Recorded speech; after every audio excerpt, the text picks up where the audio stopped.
Сьогодні є надзвичайно вагома заява президента Трампа. І це правда. Саме Росія робить все, аби зірвати мирні зусилля та затягнути цю війну. Росія зважає на санкції, зважає на такі втрати. Мир завдяки силі можливий. Україна, як і завжди, готова максимально продуктивно працювати з Америкою. Працювати з президентом Трампом заради того, щоб закінчити цю війну достойно і тривалим миром.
Joining me now is my favourite author and commentator, Andrew Klavan. Andrew, thanks for coming on the program tonight. I want to talk to you about Donald Trump, who has been in the UK, or Scotland rather, where he met with UK Prime Minister Keir Starmer.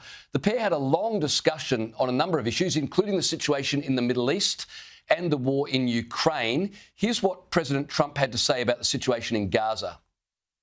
We're going to be getting some good, strong food. We can save a lot of people. I mean, some of those kids that's real starvation stuff. I see it.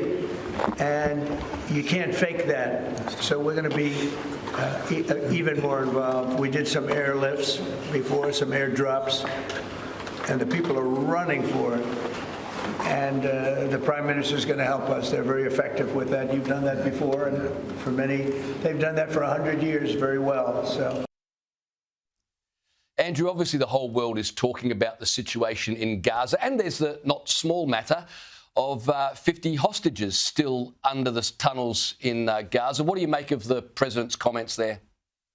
Well, of course, he's right that there's tremendous suffering going on. There always is suffering in a war zone. There's always more people, civilians hurt in war zones than soldiers, and that's what's happening now.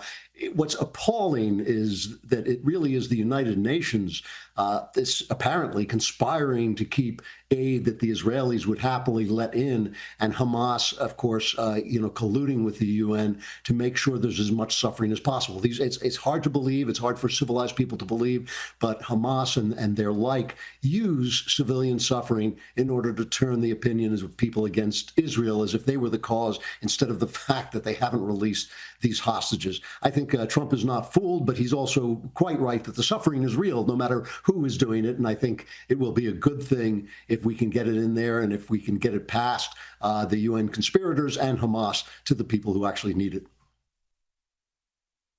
The president also confirmed he would shorten the 50-day window that he offered to Vladimir Putin earlier this month for a ceasefire deal to be agreed or face sanctions and tariffs. The deadline is now 10 to 12 days. Seems to me like Trump has pretty much given up on any good faith negotiations with Putin, so he's just fast forwarding to sanctions and tariffs now.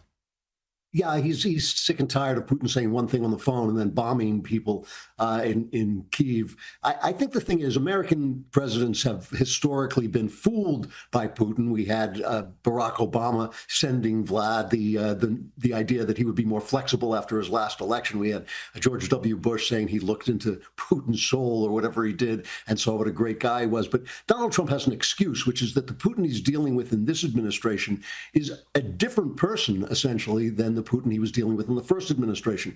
In his first administration, Putin and he had shared interests, economic interests, things that they could negotiate about, which is, Trump's strong suit and where he feels comfortable. And so he had a perfectly good relationship with Putin, despite the fact he is what he is. But now this is a man who has gone into a war and he is now knee deep in the big muddy, and he doesn't really know how to get out of it. And the thing about a dictator is if you don't get out of it, something like this, you tend to disappear. So Putin is really not just fighting for the Ukraine, he's fighting for his life, and he doesn't really have a lot of leeway to be flexible in negotiations. And I think that Trump has now figured that out and is now just going to do what he can to make them suffer. You have to remember that we don't trade with Russia, so whatever sanctions we put on are going to be put on indirectly, and I don't know how much of an effect it will have, but at least he's sending the signal that he gets it now and that he's not dealing with a man who's negotiating in good faith. Okay, so while all of that is going on, the president is still dealing with the small matter of Jeffrey Epstein.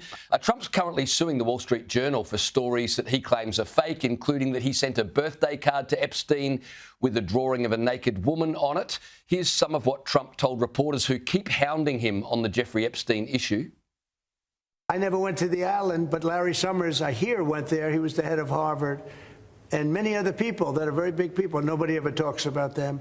I never had the privilege of going to his island, and I did turn it down, but a lot of people in Palm Beach were invited to his island. In one of my very good moments, I turned it down. I didn't want to go to his island. Andrew, I'm really interested to get your take on the Epstein issue, particularly as it pertains to the relationship with Donald Trump. Is this something that journalists will just keep pushing continually, and it will pretty much be impossible for Trump to distance himself from it? Yeah, this is an unusual, unforced error on Trump's part. It's not so much what he did, it was the way that he did it.